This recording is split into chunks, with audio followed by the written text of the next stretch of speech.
Yaguewo to curl it, and it's gone in off Gabriel. An own goal from the unfortunate Gabriel, but Yaguewo played a big part in a massive goal for Genoa.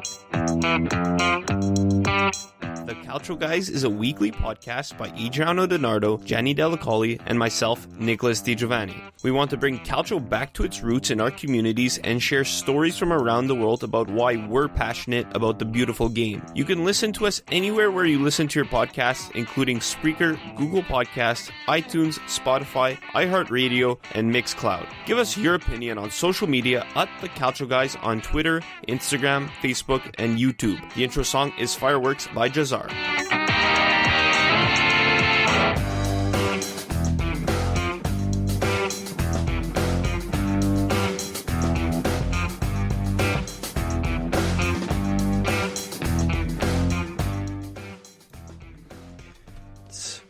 It's going to be a different episode of the Calcio Guys this week with Adreano Donardo and Gianni Delacoli. I'm Nicholas Di Giovanni. So we got Serie A action going on right now. Lecce, Brescia, Inter, Fiorentina, Torino, Verona, Spal, Roma, and Sampdoria, Genoa, the Derby. So, you might pause. I might announce a goal or whatnot. Fabio Maresca is checking VAR in Lecce, Brescia, because Brescia just scored. I guess there was a problem. How are you guys doing? I'm a little bit irritated and frustrated. Because of Napoli? Oh, yeah, that was... I just don't want to talk about it. That was just so bad. By the way, we need to talk about it. We need to talk about it, Gianni. Oh. Quickly. I mean, already they didn't have the best performance against Udinese, and then today the loss in Parma, a penalty-filled game, most annoying type of game, just penalties. But I mean, like you said, you are frustrated. Yeah, it's like okay, no matter who we call, okay. Still kind of soft, but I could kind of see it. He did make some kind of contact from behind. But then afterwards, it's like, okay, fine, whatever. If you want to call that, call that. But then afterwards, that Koulibaly call was just that was just pure ridiculousness. It's to the point where the guy just he puts his hand on his arm. He's not even like he doesn't grasp. He just slaps it, let's say, and Kulusevich, was it Kulusevski? Kulusevski, there we go. I don't want to say Kulusevich. Kulusevski just dives right in, and it's irritating because I'm like, okay, well, we have VAR to catch these things. I know it's not to police the game, but it's to help correct mistakes probably done by the ref, or tell the ref, hey, take a second look at this. That deserved a second look, and that deserved to be like, it's a bit of a soft call. So I don't know. I honestly don't know what's. We discussed this before about issues with penalties in Serie A, so I'm not going to rehash the past, but it wasn't a fun game. Adriano, we're going to talk a lot about Milan after. We're going to have about 15 minutes. We're going to have Sam Adamo from the Calcio Podcast. So I know there's a lot to talk about with Milan. I think your mic is off, Adriano. Yeah, we're not hearing anything from Adriano. But while he fixes that up, so Genoa just scored in the Derby, massive goal for Genoa, considering Lecce's in the lead also in their game. Lerage scored his first goal of the season, but they had a massive game on the weekend. Big win against Lecce. Yaguewo to curl it, and it's gone in off Gabriel. An own goal from the unfortunate Gabriel, but Yaguewo played a big part in a massive goal for Genoa. Massive goal for Genoa, and you know what? I kind of feel bad for Lecce because, I don't know, Genoa, I feel like every year they're always in this relegation battle, and they've been in the Serie A for the past 13 years. They came up with Napoli and Juventus in 2007. All three teams have stayed up.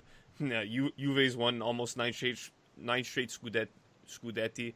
Napoli has won a couple of Coppa Italia, battled for the Scudetto, played in the Champions League, and then there's Genoa fighting relegation every year.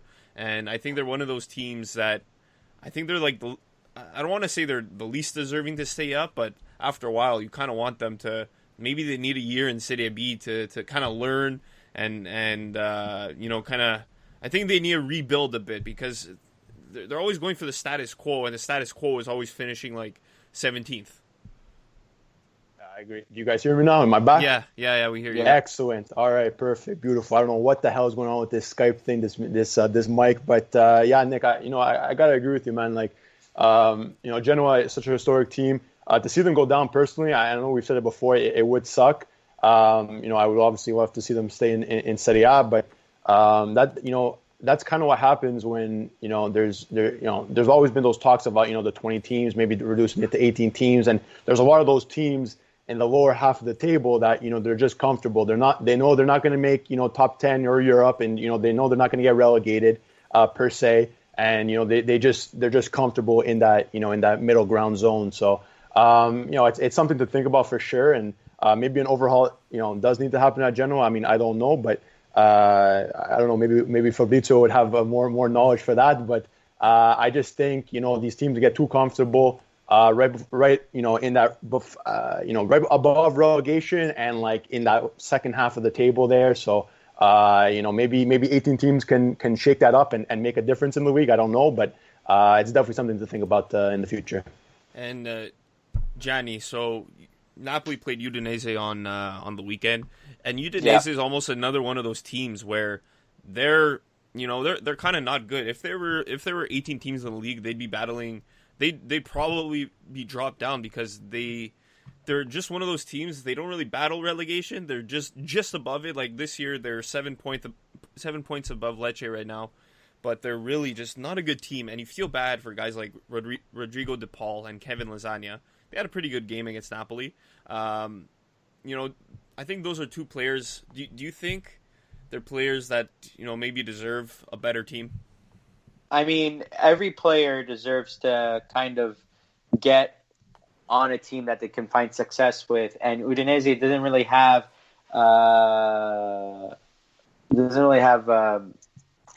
like we had this discussion with oh my god, I forget his name, our guest that we had about the issue. Which one, Johnny? Anyways, I'm getting off topic. I'll just revert back. At this point. We'll call Mulligan on this. It's not a bit. I mean, every player deserves to play on a team that's going to reward them with some kind of success, whether they're going to play in some kind of international competition or fight for a league title and whatnot. Every player wants that. So obviously, if you're a team that's not in the top 6 or even in a secure top 4 spot, you're obviously going to want to say like, oh, I want to be on that team because they're a better team.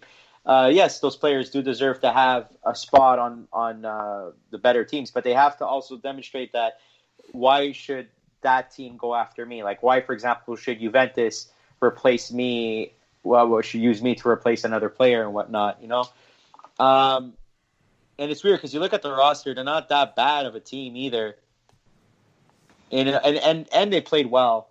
So to say that if there would be a team that's going to be in the bottom 18, if there would be 18 teams, maybe. I don't know. It's a whole different monster when you have 18 teams.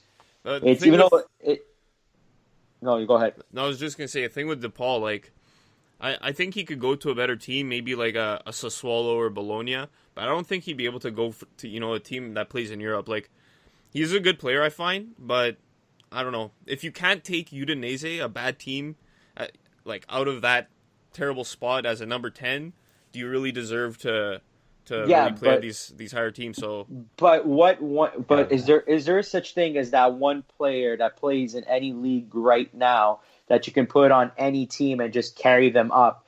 If anything, like Ronaldo, you can. Well, no, Mbappe, Messi. like okay, but PSG is a team that has talent all over the place. Yeah. Barcelona is a team that has talent all over the place.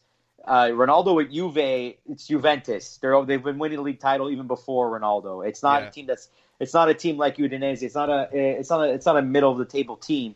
Like, the only argument you can kind of make right now is a guy like Ibrahimovic for Milan. Milan was without a direction, and then Zlatan comes in, and all of a sudden they're finding purpose again. So and not to disrespect AC Milan, but they were heading towards the direction of a middle of the table team, and now look what he's done for them. So we're quickly going to get right away to our MVPs cards, because we're going to talk a lot more with Sam, especially about the two real stars in the league, Ronaldo, Immobile, with Milan, with Zlatan. Lots to talk about there. A lot of social media questions. Our friend Fabrizio at Genoa CFC Canada, he's the one that asked about the relegation battle, so we'll talk about that after. Okay, so let's do our MVPs and cards. Let's go with Adreano. Adreano has been quiet. No. You start. Okay. No, it's okay. Start. You start. Okay. I like to sit back and relax here. Okay, I'm gonna give my. Okay, I guess let's start with cards. Why not? I'll give my yellow card of the week to Leo Bonucci. He's just been playing terribly lately. I don't know what it is, because he had a really good start to the season. Playing with De Ligt, teaching him the ways, but lately it's De Ligt's overpassed him, taken him as the better defender, and it's the way he plays. Like, if you watch him play, the way he defends, like he backs up like he's like twerking as a guy's coming at him. It makes no sense whatsoever. I don't get it. Immobile had a one-on-one against him. Against Lazio, and this guy's just backing up. Like what do you want to do? Be in a music video? I don't understand. So Kim K trying to break the internet. Yeah, exactly. And Juve Twitter's having a blast at him. So that's yellow card for me. It's a late challenge, surely maybe the first yellow of the match. You guys? Gianni, you want to take it away? I'm going to go with Conte for a yellow card, just because of his constant whining and complaining about, the schedule is very tough for them. It's stacked against them. They have X number of games and everything. And it's like, you have a very talented roster. You have a very talented team, and you're not a terrible coach. You're a great coach. So why are these factors even a thing? I would understand if you were coaching a bottom table team and you would make those comments. Okay, you have a case, but you don't have a case here. It's just him being a crybaby about it, and I'm going to give him my yellow card of the week. And he now sees a flash of yellow before his eyes. Adri? Yeah, so for me, I guess I'll be in this portion. I guess I'll be heavy on the Sassuolo Milan game, but for me, I guess another card is going to have to, for me, go to Mehdi Bourabia. At the stroke of halftime, going in with a reckless tackle to get a red card. I honestly think he didn't want to play the second half. He just had that twinkle in his eye. He's like, nah, I'll hit the showers tonight. But it was one of those boneheaded donkey plays that we like to call it, and that we've seen, that we've seen with Danilo in the past, and Bourabia the other day. Terrible decision. Literally, the last action of the game was. And the shot that that Diaz then showed was him on the floor pretending he was injured, and then getting back up and walking to the tunnel. So for me this week, another red card for Mehdi Bourabia. Going to go to the pocket and get out the red. It's a red card. It's funny, in Montreal Impact's game last night in the MLS, there was a tackle about 10 times worse than that just got a yellow. Yeah. That goes to show we like to complain about Serie A reffing, but the MLS... Oh, they're awful. They're just awful. Studs up. Right on Wanyama, on Victor Wanyama, into his thigh, just dangerous yellow card. Even the player was expecting red. That's how bad it is. I think I saw. And they have VAR. Yeah, and they have VAR, exactly. I saw something on Twitter. It's like, oh, did he die? No, okay, I guess yellow.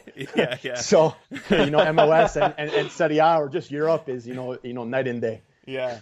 Okay. MVPs. I know you got a good one, Adri.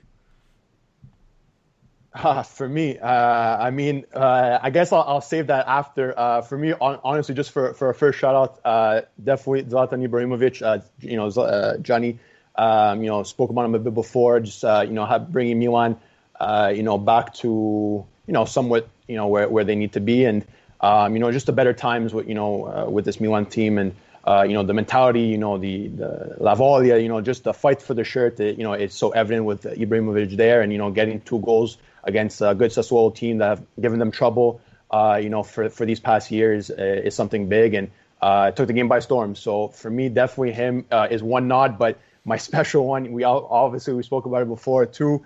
Just even personally, I'm gonna have to give it to Mihajlovic. Just a friendly nod over there. Just his reaction him calling the shots on the sidelines, arguing with Gasperini. You just love to see that type of stuff. As soon as I saw it on Twitter, I saw joked it with live. Nick. It was so funny. Yeah, I joked with you and saying, this is my MVP of the week for sure. Sinisa Mihajlovic definitely deserves it.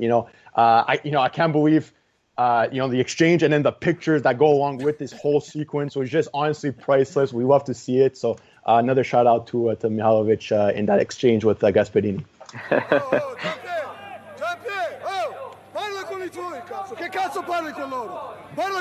And now Mihajlovic just kicking off with Gasperini, saying, talk to your own players.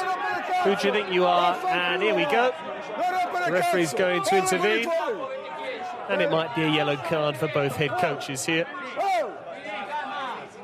Two hotheads in the dugout, it's fair to say.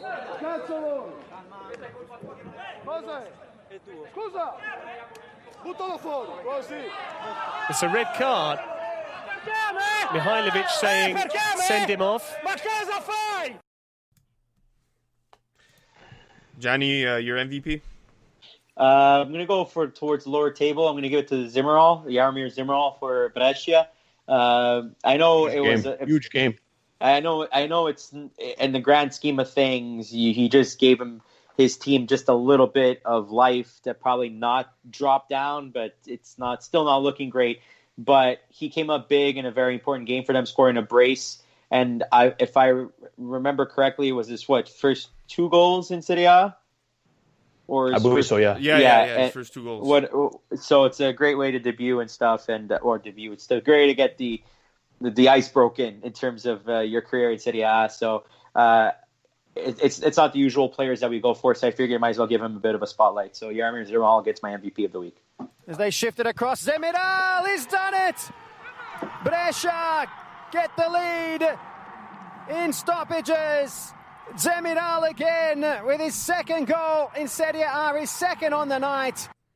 So for me, I'm going to have to give it to Ronaldo, just because of the 2 goals against Lazio, and the way he's it's basically for the way he's been playing. I know he's a player I don't think we give him MVP a lot to, just because it's almost like expected from him. All the scoring, but I think he played well against Lazio. He's tied with Immobile now. They're each at 30 goals, 12 penalties. The only difference is that Ronaldo scored 1 free kick. That's the only difference in terms of goals. We'll talk about that with Sam. But yeah, my MVP's got to go to Ronaldo. So coming up, we're going to have Sam Adamo here on the Calcio Guys.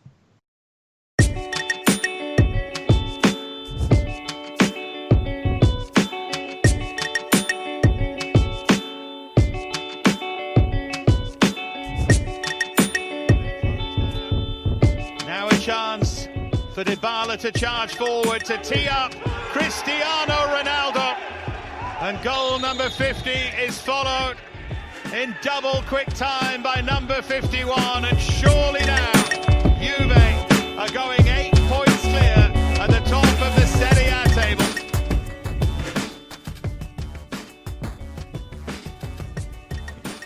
Welcome back to the Calcio Guys. Joining us now from the Calcio Podcast is Sam Adamo. So we were supposed to have you and Nick on this week. He unfortunately couldn't make it. It would have been a nice little round table going, but we still have you. How's it going?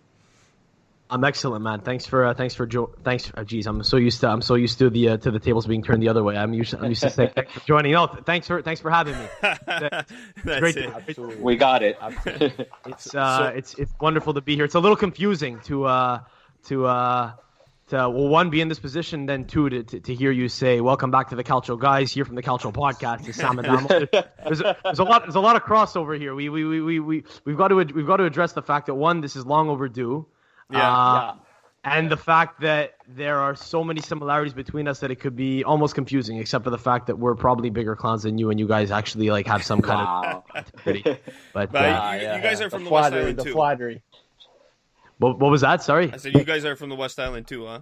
Correct, yeah. We're from the same hood in Montreal, local reference. Except for Gianni. No, I'm from Saint Michel. I'm in the East End.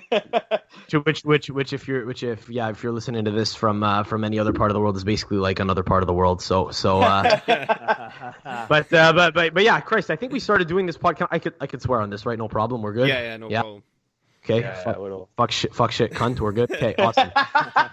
Testing. To go. So yeah, I think we started this like maybe 6 months before you did. Yeah. And again, you and I, Nick, are both Juve fans. Yeah. Nick, my podcast brother, is a Milanista, just as Adreano is. So yeah. the similarities are difficult to ignore. So this has felt long over. I have to get you guys on very soon. Exactly. Absolutely. We're waiting for the call to make our first appearance. The invite is pending and as I understand it, accepted. But yeah. I don't know. I'm a little skeptical of having Gianni on because I don't know if I could trust the guy who claims he supports two teams. Can we just get that out of the way? Yeah. Wait, what the fuck is the deal with you, man? What's going on? Okay, so let me tell you what the fuck's going on. So basically, like I explained to everybody, as a kid, my team was Roma. I just don't know why. Like I just like the color red, and I found that AC Milan looked very similar to a lot of teams because it was black and red stripes. I was 5 years old. Like it doesn't make a difference, right? So for me, I was like, oh, I like Roma. And then growing up with the Totti years, you grow to love the team. Perfect. Now, so it ends there. Yeah, That's no, it. my mom's side's Napolitan, though. Here's the thing. My mom's side's Napolitan, and half Napolitan. And my father's side comes from Caserta, which is still in Campania. And basically, I started watching the Napoli games with my nonno. And it's hard not to fall in love with the team when you watch it with your grandfather. You know, you share that emotional bond with. So it's like, I got to the point where it's like I really love and support both teams, and it's to the thing where it's like I don't know how to explain it. I want to see both teams succeed, and it's so nice, and especially that both teams. Well, Roma not really as much of an underdog story as Napoli. Napoli recently becoming a bit more successful than Roma, but in a way, these are not the teams that are always like winning the league, and I don't know, like or ever doing anything super significant. So I love an underdog story, and I find that these teams have that element to them. Because they're not the standard big giants like Inter, AC, or Juve. Okay, fair. But when it comes down to it, if they face each other, you have to pick one. Like gun to your head, who do you pick? It's always a draw. You always hope for a draw. But it can't be the same as like having one team in the same league. Like I'm not even an advocate for having two teams in the same continent. Like two clubs in Europe. Oh, bro, I support BVB in Germany, bro. I support Juve in Italy, and I support Newcastle in the UK. Like. I'm fairly opposed to even that, and you're going two in the same. There's a derby between the teams. I know. We make a joke about it. We call it Derby della Giannine right now. It's funny, Sam. You're not our first guest to ask him about that actually, but I want to ask you. So you're a Juve fan, how we always do with every guest. How did you get into soccer? How did you become a Juve fan? Well, it's Probably very similar to you guys. I say this assuming that I know that Nick and Adreano were both about the same age as Nick and I, meaning that you would have been about 8, 9, 10 years old when Italy won the World Cup in 2006. So the first ever match I remember watching was Greece-Portugal in 2004. Me too. Watching Cristiano Ronaldo in the final. I don't remember any other match in that tournament. I don't remember any of Italy's group play. I would have been 7 years old, born in 97, like I think you guys are both. Or 96. 96. Okay, so close enough. But in the World Cup in 2006, I had obviously been like most kids. I'd been playing football for a couple of years at that point. So first World Cup that I was kind of like at a point where I understood what was going on, and then Italy started winning, and they kept winning, and then I fell in love with the team, and then we won, and it was the greatest moment of my life, and probably still is when I look back on it. One of the the moments that's marked my childhood. And I don't want to harp too much on it because you probably get a bunch of people that say that every single episode. And I know says that word for word every time. It's exactly. I mean, it's the same story, man. Everybody can resonate with that. Yeah. So I was too young to understand what was going on with Calciopoli. I didn't understand what match fixing was. I just knew that I liked Buffon, and I just knew that I liked Del Piero because of that goal against Germany. Then when I kind of came back around to watching Serie A, I guess a year or two later, around 2008-ish, around the Euro, still in love with Buffon, kind of picked up and began watching Juve, who were absolute dog shit at the time. We had Amauri leading the line for us. It was terrible. Milos Krasic gave us a couple of great moments, but the fact that he was like our best player for a year solid was, I think, a testament to the fact that it was absolute dog shit when I started supporting them. And then I guess things kind of turned for the better, and I had already become hooked at that point. So, it's been a great decade for you and I, Nick. Yeah, for sure, and obviously a lot of team victories, not a lot of individual accolades though. And I think last time Juve player won the capocannoniere was 07-08 Del Piero, and Ronaldo has a chance to do that this year. Up until, basically after the restart, nobody thought he'd be able to do it. He's tied at 30 with Ciro Immobile now. Both 30 goals, 12 penalties. Only the second set of players after Gunnar Nordahl and Istvan Niers in 1950-1951 to each score 30 goals. Immobile becomes the fifth Italian after Felice Borrell, Luca Toni, Valentino Mazzola, and Giuseppe Meazza. So amazing names. Becomes the fifth Italian to score 30 goals in a season. The record is 36 by Higuain.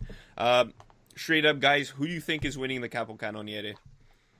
Let's do a round table. I guess we'll start with Sam. We'll start with our guest. First of all, shout out to Shiro for hitting that milestone. I don't know if any of those other players hit it in the last 50 years. Luca Toni in 05-06. That's definitely in the last 50 years. Sorry, my brain is mush. He's the last completely missed that. I believe. It was like 10 years ago with Fiorentina. Yeah, sorry, I'm a complete idiot. But yeah.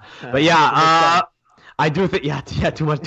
Son, little behind the scenes reference. I stood up from the podcast table in my little makeshift studio here to go get my headphones as we were about to hit record. I revealed my very skimpy Speedo and my wax legs. So I gave the boys a show before even getting on the show. Sorry about that, guys. We didn't see anything. Don't worry. I think Cristiano's probably going to get it just on the basis of the fact that he's hot as hell right now. And Dybala is really clicking with it at the moment. Since restart, Dybala's probably been our best player, and I think Ciro's just frozen up a little bit. I think the past couple of weeks, I don't know how many goals he has, but I know he's not scoring at the goal per game rate that he was before restart. So just on the basis of form, it looks like Cristiano's probably going to be more likely to continue. But again, we don't know if Sarri's going to rest him if we clinch the title in a couple of days. Heading into Champions League, given the fact that they'll have been playing every couple of days, and we have the big game against Lyon coming up in a few weeks now. But knowing Cristiano, I think he'll probably insist on playing. He'll probably want to risk it, and I think if he does play, there's always a chance he scores. He's looking really confident right now. Not that he ever isn't, but when he's hot, you could tell it's infectious. So I think my money would be on Cristiano. You guys? It's hard to disagree with what Sam said because Sam just nailed it perfectly. The only reason why I'll say Immobile is just because I really don't want to see a Juve player win capocannoniere. That's why I'll be straight up with that. But the way it's you'd rather see a Lazio player do it. It's to the point where I wasn't mad if Lazio would have won the Scudetto. Like, as long as it's not Juve, as long as it's not another year of Juve, I'll be fine. But realistically speaking, Sam said it perfectly. Ronaldo's the hot hand right now, and the way it's looking, like he's on fire. He's firing on all cylinders. He wants to like, hey guys, let's go. We had this rest, let's go. And it's to the point where, like, just to add to Sam, even if Sarri's like, okay, we're gonna rest you today, I think Ronaldo will be the kind of guy who's like, no, I play. Pretty much. So Ronaldo's a guy to derail an entire system. I mean, they don't even play Sarri ball anymore. Dybala and Ronaldo just don't press. He told Dybala, don't come back, just stay higher up the pitch, and he doesn't tell Ronaldo to incorporate a high press because he's Cristiano Ronaldo and he does whatever the hell he wants and he conserves his energy. And it's almost like when you have a guy that's like it's almost like Ronaldo's a foreign object in the Sarri ball setup.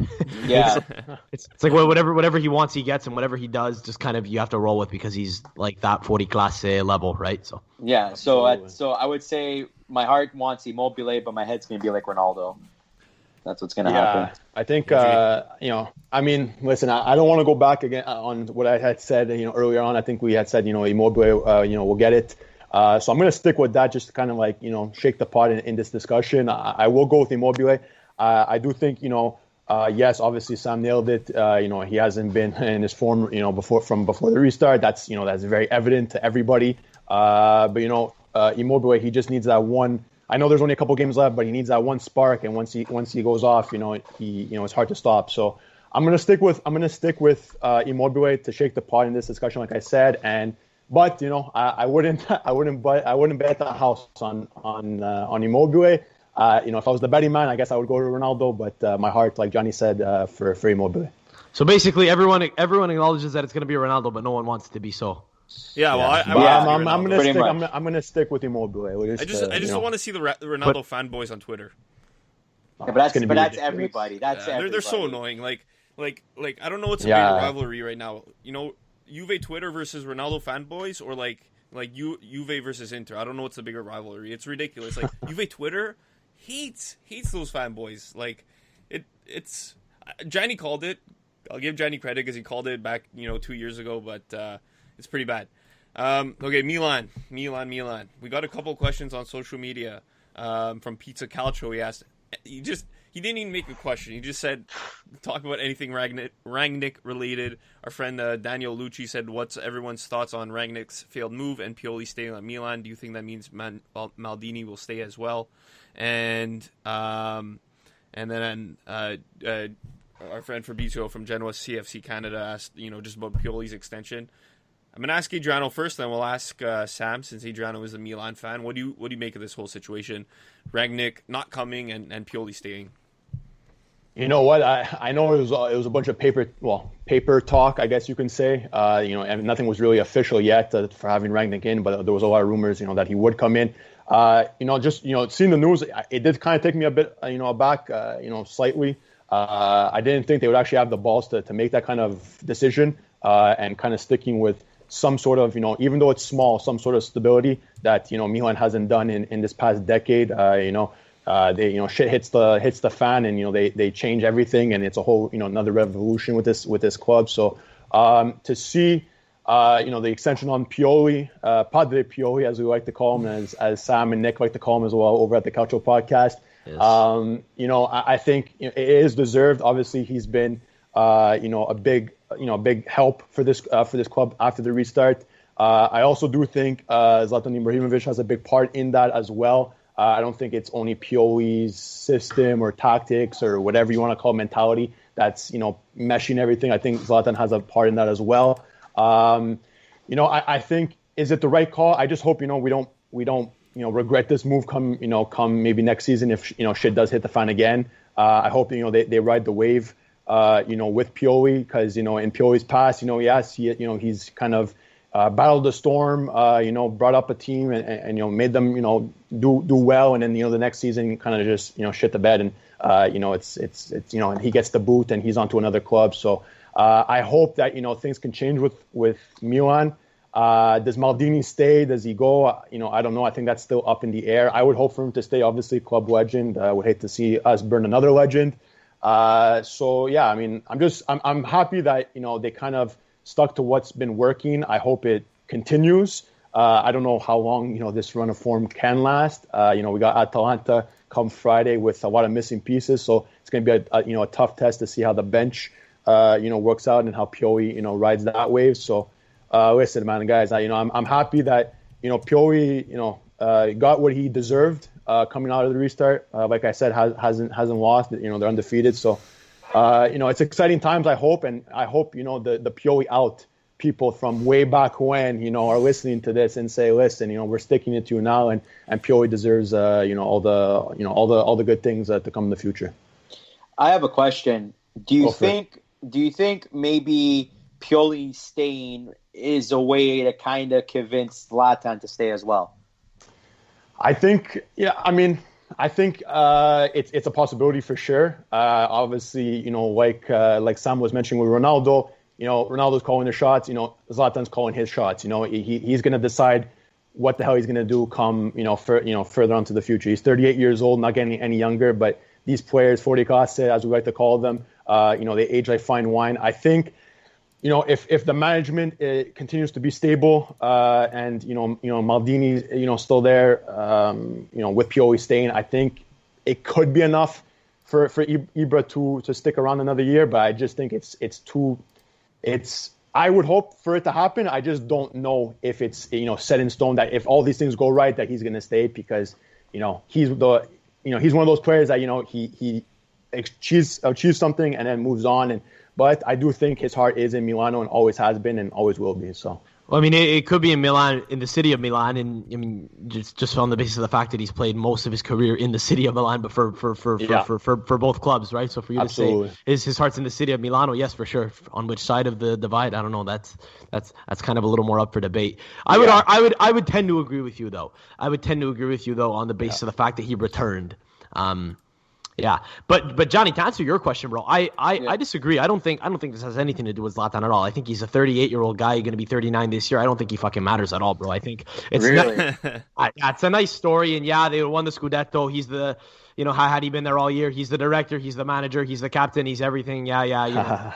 I get that whole narrative, but at the end of the day, the whole idea of bringing in Big Ralphie was for a long-term project to come to be. As my dog barks in the background, pardon me if you hear that. That's the sort of chaos. That's the sort of chaos you get with us at the Calcio Podcast. But yeah, like I think Zlatan is just a bonus at this point. No one expected him to be as good as he is. I think he's just an influential dressing room figure. I don't think it will make him happy. But that's what I'm saying. Like that's what I'm saying. Like, okay, like this was the surprise that came with Zlatan. It's like, okay, well, this is such a good thing. Do you want to let this good thing go? Like, what happens now? He found up some form, and now he's like, okay, do you want to potentially lose him to another team to capitalize on his last year or two, or do we keep him around, help out with our younger core, kind of form their own mentality, and then have his like last little hurrah in his career type of thing? He brought that mentality, man. I'm telling you. But that's where my argument's coming from. He's got to be gone in a year, though, Zlatan, right? And that's it. What is he going to play till he's 43? I know he's always joked about wanting to play till he's 50 years old, but at the end of the day, I mean, at a certain point, I think you have to acknowledge the fact that this was done because the team is winning, and they brought Ralph in because Pioli was supposed to be a temporary solution, and it went a lot better than it was supposed to. I'd be a little scared, almost like when Man United kind of appointed Ole Gunnar Solskjaer, whose name I think I just butchered, but Solskjaer, I think it's pronounced. Solskjaer. They appointed him after he basically had a pretty hot run of form for a couple of months, and yes, you could argue that the fact that they're probably on the cusp of getting into the Champions League now as the Premier League season looks about to wrap up as being a successful season, but it wasn't always. I mean, until Bruno Fernandes showed up. I know we're kind of veering away from Calcio here, but until Bruno Fernandes showed up, they were really struggling in the first half of the last year. So I think, just because something's going well right now, especially the fact that it's a condensed schedule, and I had this chat with Nick yesterday. Our podcast just dropped. We're recording this on Wednesday, July 22nd. So it just dropped, I guess, overnight, from Tuesday to Wednesday.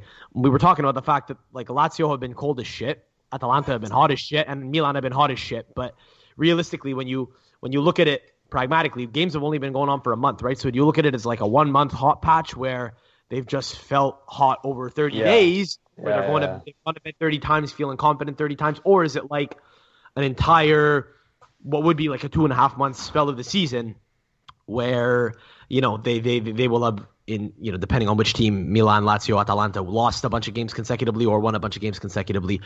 So look, Pioli's had a great year overall, though. He's barely. I think he might have not won 2 games. Has he lost 2 games in Serie A? I think since the month of January. So it's well deserved, but it's a bit scary. I'd be a bit scared. It's a fine line. Yeah, I mean, just it's a fine line. I would have liked to see the dynamic if they could have had Rangnick as the director. Like there was many rumors. Rangnick the director, Pioli stay as coach. Yeah. If shit hits the fan and they do sack Pioli, you can always work with Rangnick behind the bench. So they'll look really stupid in that case. I think Ralphie boy just didn't want to relinquish control, is what I think. And by the way, we've committed to just calling him Ralph on unreal name, like Ralph Cifaretto on The Sopranos. I really wish Nick were here right now. As I was joking before the podcast started, I'm gonna fucking slap him. He canceled on us earlier today because he had a CPA exam just scheduled last minute, and I'm running solo here. I mean, who's got a debate going on in the background there? That's definitely not on my end. No, I'm pretty sure it's my house. My house is upside down. Yeah, Massimo. But yeah, moving on. What was next, Nick? I got another question from social media about the other side of Milan. I know you like this question, Sam, from our friend Joseph at Calcio Fan Blogs. We love Joseph, by the way. Is Tommaso Berni the people's goat? without a doubt, he's certainly our GOAT. He's a podcast hero. He's a podcast hero. He's in the Hall of Fame for us with along with a list of a couple other guys. We actually haven't formally announced this on our pod yet, but like we have a short list of guys who are on the first ballot of the Hall of Fame. Tommaso Berni is definitely on there. In addition to, are you guys familiar with who Davide Jovinella is? No. He's I couldn't tell you. He's the Serie D player who transferred to Rocco Siffredi's academy a couple of years ago and tried his luck in porn. He's an adult star now. Yeah, he was like hero of the week on the third ever episode of just didn't follow recently. So yeah, he's in the hall along with Berni. But who else we have? I think we have Federico Macheda also for scoring 2 goals for Man United and then just falling off the face of the earth.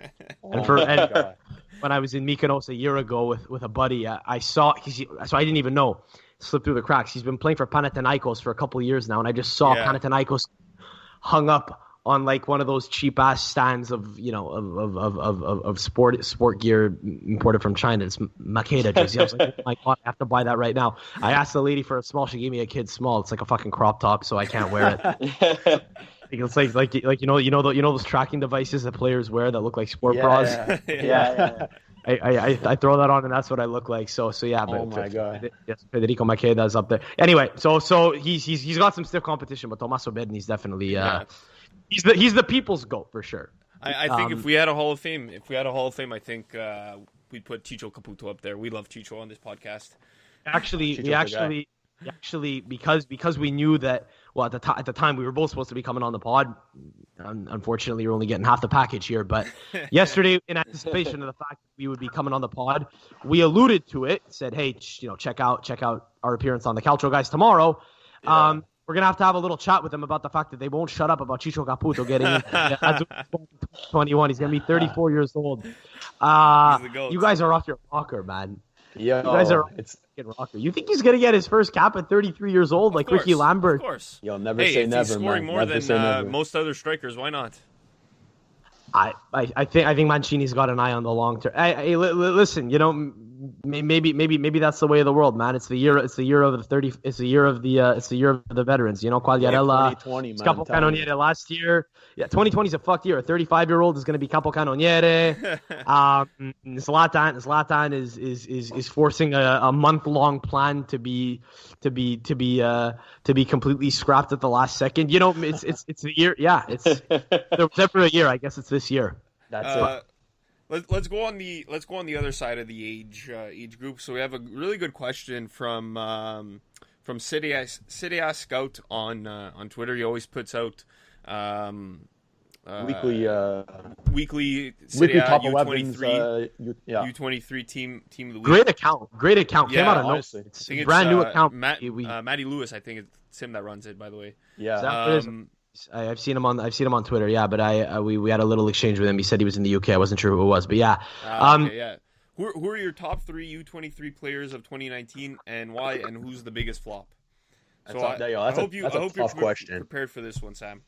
There's a couple of different elements to that question. I'll try to peel it back layer by layer. But at the risk of it's fun. It's funny. Nick and I always talk about we've fallen into the trap before getting too excited about young Italians, right? Because we remember 2006 and the last 10 years have been absolute dog shit. Overall, as a fan of the Italian national team, as Italian people, it's been tough. It's been tough going from going out in the World Cup in 2010 and then losing the Euro final in 2012 and then not qualifying for World Cup in 2018. So anytime. Oh, you guys don't remember the 98, 2000, 2002. You want to talk about disappointment? Yes, Gianni. We know you're older. Going on.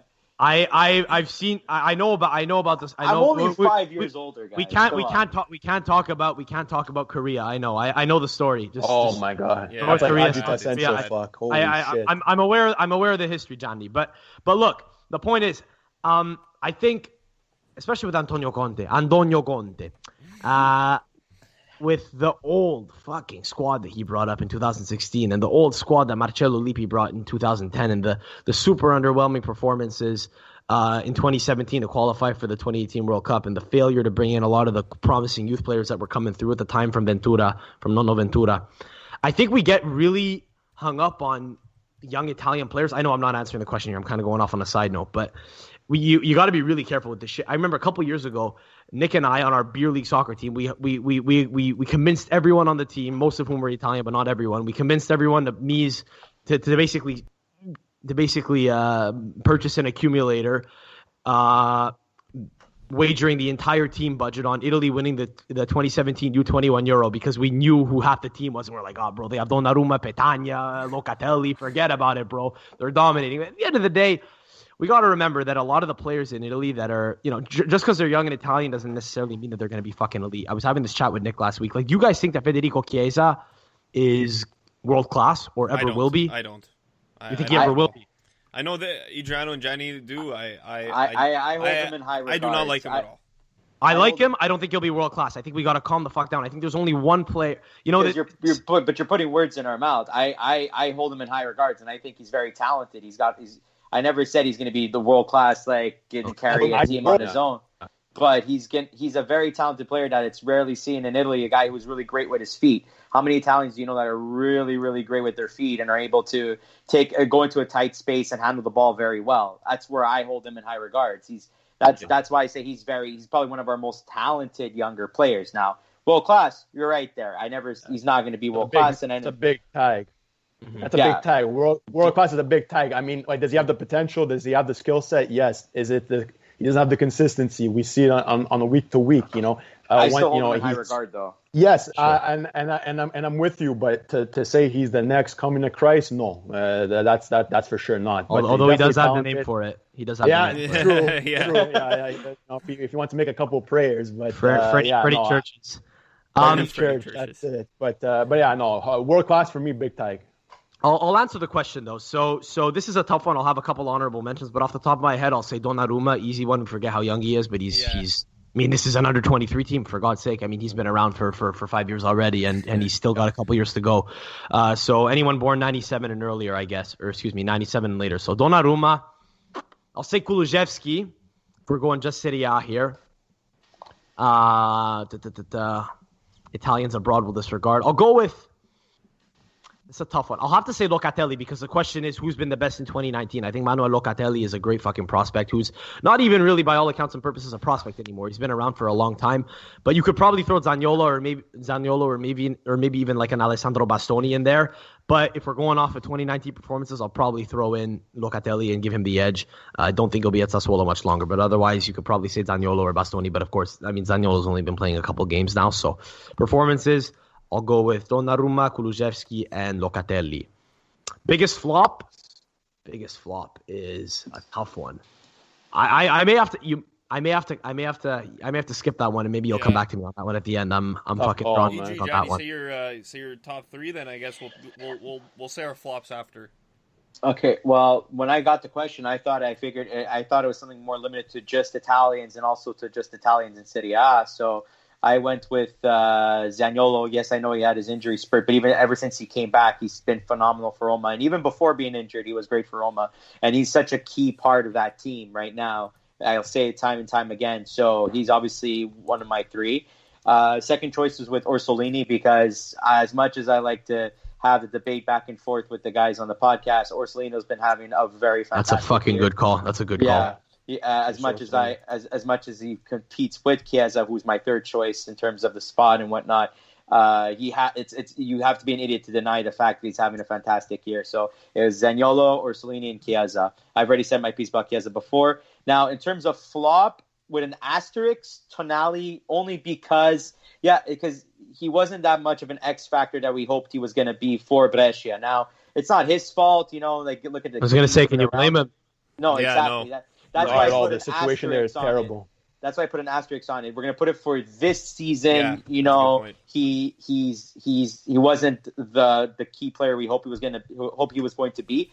But if he by chance gets bought by a top tier team in the offseason this year and he gets to finally play with a quality roster around him, then we could finally make that decision. Is he going to be an official flop, or is he somebody that's like, okay, this is a great center defensive mid that we've been wanting for a while now? Adri? Yeah, that's a good call. We spoke about it a bit before that the asterisks. I think it's justified, but for me, like the names that that kind of came to me Obviously, Donnarumma, like Sam said, for me, it's a no-brainer. His teammate, Ismail Benasser, for me, young Algerian beast in the midfield. He's just phenomenal. He, he's really taken up that position by storm and really proving his worth. I also like Jeremy Boga from Sassuolo. He's been another. I think he's like 21. Well. Yeah, I would have gone with him, but I think he's born 96 on the cusp of being 24. So I kind of like I don't know. 22. Get the fuck out. He's born January 3rd, 97. Oh, geez. Okay, my mistake. Okay, he qualifies. That's a steal right there. That's exactly. That's why I would have picked him. Obviously, we've spoken about it time and time again. Boga for Sassuolo, just that front three, just have been lethal.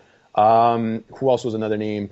I think like Zaniolo. That could be another name. But I think those guys were kind of my main ones. I also we posted about it the other day, but he's been in good form. But Bonazzoli for Sampdoria. He's another young Italian. Again, do we get excited about him? I don't know, but I think it's the second time we've brought him up. Exactly. So I think we can say take it with a grain of salt. It's just a short sample size, but I think if he can find his feet, find his form, I think he can be a good striker. He's proven it right now at Samp, but those guys would probably be my main guys. Locatelli was another name I was thinking about, but for sure those names. So for me, I'm gonna have to go with De Ligt, Kulusevski, and Theo Hernandez.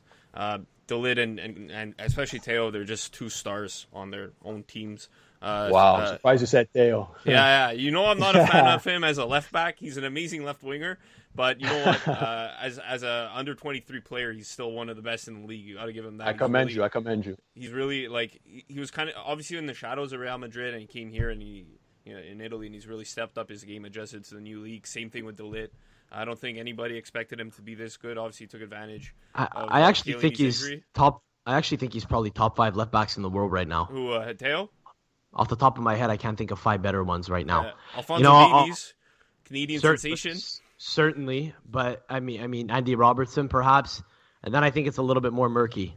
Wes, maybe, I don't know. I don't really follow enough. There we go. But again, my brain is made a complete mush, so I don't know. There could be just a bunch of names that I'm not really thinking of off the top of my head, but I feel like there's like a bit of a lack of kind of elite level fullbacks right now. Yeah.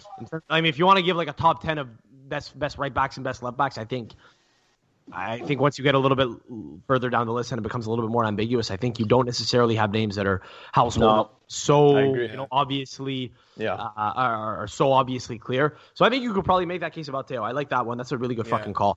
I'm surprised I completely didn't. I'm surprised Adreano didn't take him. I was picking two Milan guys already. Yeah. Benasser was my main guy. Well, Donnarumma was like a no-brainer, but Benasser, I think he goes unnoticed a lot and a bit underrated. Amongst just Calcio or Serie A, so I had to give him the nod. But painting. No, I'm sorry. I talk a fuckload. I know. I'm so used to hosting a pod here, but I think the whole U23 brush. If you want to paint prospects with that brush, I mean, you're going to have a wide array of players. Because sure. you got Jeremy Boga, who just makes the cut by 4 days, versus Sebastiano Esposito, who's a fucking amazing prospect, but who has 5 years less on him. So he hasn't quite done enough. He literally hasn't been in the game long enough to achieve anything to the point where you think maybe he'd be on anyone's list. But I think if you look at people with the best potential, he's certainly up there. It depends on how you want to evaluate it, right? Do you evaluate it on potential and upside or current ability? But yeah, my flop before we move on, I'll give it to Cutrone. I just thought of this now. Does not score a lot in Serie A. I do not know the fucking numbers off the top of my head, but I know Nick dropped a stat on me, Gianelletti, on my pod. Dropped a stat on me. I think he scored his first Serie A goal 3 games ago. In a very long... 4 goals. Yeah, he has 4 goals, I think, on the season. Are they all in Serie A? I don't know if they were... But to be fair, he was transferred from AC to the Wolves, and then he just came from the Wolves. He got loaned to Fiorentina. So we have to ask Matty Lewis if he counts then, because he played half a season in Italy. I give it to Moiskin, no problem, but he's not in Serie A anymore. Oh yeah. That's because of England. Okay, another question before we wrap this up from G Just Juve on Twitter. He's kind of a big name on Juve Twitter. Really good guy. I'm out of nowhere too. I like this question. How do you organize yourselves? Video was amazing. Sorry. That Calcio video. He's doing God's work for. Yeah, exactly. How do you organize yourselves to be updated on all the Serie A news and games? I mean, how do you do it, Sam? I don't know if you can answer for Nick. It is a lot of work. I mean, we do the same thing. It's an interesting question because not a lot of. It's hard to follow a whole league instead of just one team, right? Yeah. In a lot of ways, I don't. I mean, I'm asking you guys to fact check stuff for me all the time, and we fact check stuff live on the pod. We just roll with it, man, and we talk about whatever's immediately in front of us, whatever's obvious. We like to talk about the nuances. We don't get too much into the tactics, man. We just like, you know. I think the most fun thing about having a pod is you could do anything you want. In our case, we like to, maybe because Italy's so entertaining, but like sociologically as a country. But I guess you could, you have nuances in any country if you want to evaluate like the crazy stuff that goes on in football or in any sport. I think that's a really fun, a fun kind of characteristic of sport is the fact that you have crazy shit go on. You have crazy wild stories, people whining about this, people crying, Wanda Nara going on TV, crying about Mauro Icardi and talking to the club president last year, talking to Marotta on TV, like shit like that. Like that's stuff we love. We don't necessarily do a ton of prep work where we're writing down hard-hitting questions. Personally, yes, we watch what's interesting, and if there are only 2 games that are of interest to us one weekend, we'll watch those 2 games, and that's fucking it. Sometimes we'll sit down a whole weekend and watch everything, but we don't really put pressure on ourselves. I guess we do it because we like it. That's, I guess, how we do it anyway. Yeah. What about you guys? Yeah. Well, I mean, I don't know. I feel like, I guess it kind of resonates with all of us. I don't know. I kind of eat, sleep, shit. Repeat Calcio, for us it's like second nature. Like Sam said, we love the game. So obviously, we take the time, whatever time you do have, if it's small or big, a lot of time. I don't know. You try to put that in the back burner. You try to always keep up to date. It's so easy now. Twitter, Instagram, everybody's posting, everybody's whatever. So podcasts you can listen to. So. It's just one of those things. It's like if you're passionate about it, you're just gonna follow. And for us, it comes like second nature. And we try to cover as much as we can, try to speak about as much as we can. And obviously we don't hit every point, like Sam was saying, but it's always fun getting together. With 2 other fine gentlemen, 3. I'm going to add Sam into this as well. I'm not much of a gentleman. I'm a big interrupter. It's not a very but and to talk about the beautiful game that we love in Calcio. So we wouldn't have it any other way if I can put it that way. Gianni, I know you have to balance your life a bit more, huh? No, well, for me, just so much that's going on in my life. I never have most time to like sit down and actually watch a lot of games unless I have the day off or whatnot, which I do. But for me, social media is a big help in order to keep track with not just my teams, but with everything going around in Serie A. All my friends. I have a bunch of friends that support many different teams, and they retweet stuff and share stuff, even on Facebook, and it kind of helps me keep in tune. And one little extra thing I do is I also try to watch highlights from other games too, just to see if there's any players that are standing out, or if there was any plays that stood out to me, or try to get a general trend of like, hey, what's this team about and whatnot. So for me, and plus doing the podcast just added that extra layer of like, okay, let me do double the effort of research and knowing my stats and fact checking myself. There's times where it's like, if I compare myself as a fan now to myself as a fan before the podcast, I was very not narrow windowed, but like I mostly just tended towards Napoli and Roma and just the general news about all the other teams. But now it's like, oh crap! Like now I'm actually giving a crap at what's going on in Udinese, even though I never really cared about Hey! Closely following 2 teams is still a wider window than most football fans. True. But still, nonetheless, it's not. I didn't give the entire league the respect it deserved before making the podcast in terms of actually paying attention to all the teams. So if you're somebody who's like wondering like how do you keep track of things, just follow people on Twitter, just look at videos on YouTube, just listen to other people's podcasts, do stuff on the fly, because you don't want to stay just with your team's vision or your team's viewpoint because it's very narrow. It's not. It's good to see things from the other side of the fence sometimes. One of my favorite things to do on Twitter as a Juve fan is to follow Milan Twitter. Like, for example, it's so funny. The best. It's so funny. Like one thing I've gotten, especially through this podcast, is following people of other fan bases. And I love staring into the other bubble. I see the different personalities of each fan base. Juve Twitter, it's arguments within each other. It's toxic, weird. They make one bad defensive error and fire everybody. Milan Twitter is stuck on the past. Napoli Twitter is so banded together. They love each other. They love their team. They love their city. Bear in mind, Roma Twitter is depressed. Inter Twitter is annoying. Yeah. Bear in mind though, like it's all a lot of it is just stuff you see, right? Like most of what you define as Napoli Twitter is most Napoli fans are in. Most Napoli fans, most Napoli fans are in Naples, right? Like it's, but it's true, right? I'm sure there's a community.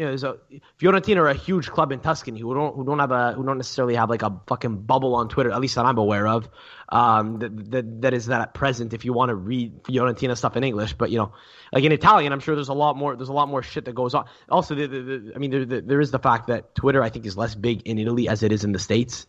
And in America and other parts of the world. America, but so that kind of adds a whole like unique level to it where you're getting a certain you're getting POVs from a certain bubble, right? But it's usually an English speaking bubble. You don't really tend to see what goes on in Italy, right? You have to you almost have to follow the Italian media in and of itself and watch which is a lot more extensive than what goes on Twitter, right? But like if even just time difference or not being able to have access to TV shows or 24-hour Serie A coverage, which is the case on a lot of Italian TV channels, right? It kind of skews your perspective a little bit, but that's why Twitter's cool because it allows you to just watch dumpster fires of other fans. It's true. So. Sam, last question I want to ask you. So the other day, I was on the road and I'm going home and. I'm on Brunswick. I turn right onto Salberry, and I see a house there with a car parked. Pop's making an appearance. Calcio, with license plate Calcio. Is that you or Nick's? Are you aware? So you're aware of this? Yes. Of course. It was on Twitter once. Amazing. Okay, so I'm so happy that Nick's not here because I'm gonna fucking slay him. So it is Nick's. Huh? About So what? A year and a half, 2 years ago, province of Quebec, where we reside, allowed for custom license plates. I had the idea of having a Calcio plate. I mentioned it to Nick. Didn't have a car at the time. Was still in school, still in university. Nick had one. He had bought one. Doesn't he fucking do it? Right? I guess fine. All's fair in love and war. He got on it first, and I said, "Oh fuck you."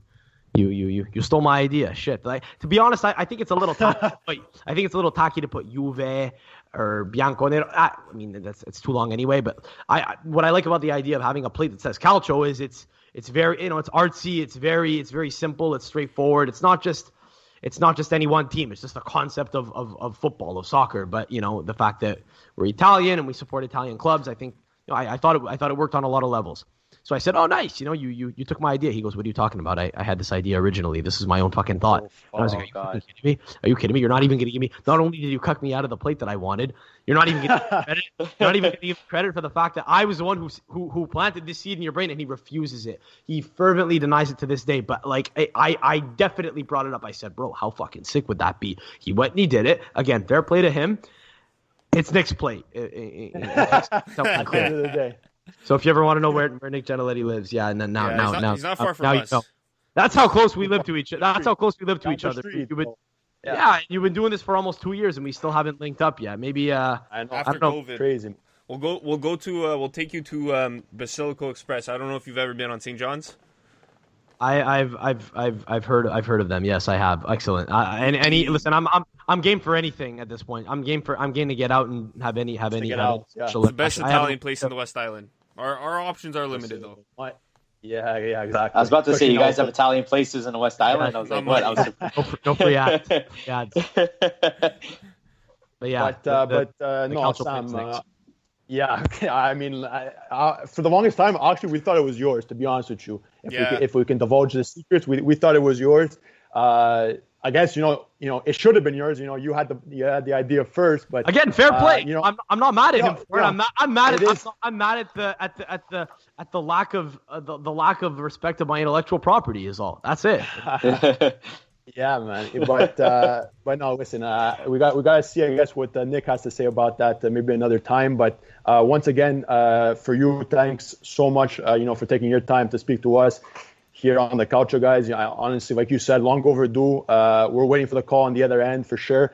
But where can all the followers, all our listeners, find you and find your podcast? We are on all major platforms. You can check us out, the Calcio Podcast. We are on Twitter, Instagram at Calcio Podcast. We're even on TikTok. We blew up once. It only takes one time. We are discoverable there at Calcio Podcast until it gets shut down because of the Chinese espionage efforts against us all. But yeah. Primarily and consistently on Instagram and on Twitter at Calcio Podcast. Definitely follow us there. We're not as consistent as these guys. We don't break news. We don't do the visuals, but we definitely do post a lot of clips of our podcast. We've got a friend of the pod, buddy of ours, Chris Couchy, helps us out on the video editing side. He's kind of like our videographer. So a lot of fun. Yeah, clips from pods, just best bits, memes. It's all there. Check us out. Appreciate it. So at the Calcio Podcast, everybody definitely follow these guys, local Montreal guys like us. And for us, you guys know where to follow us at the Calcio Guys, Instagram, Twitter, Facebook as well, to catch the podcast on all your favorite podcasting platforms. And we'll catch you next week to talk more Calcio. Thanks for listening. Ciao. Bye.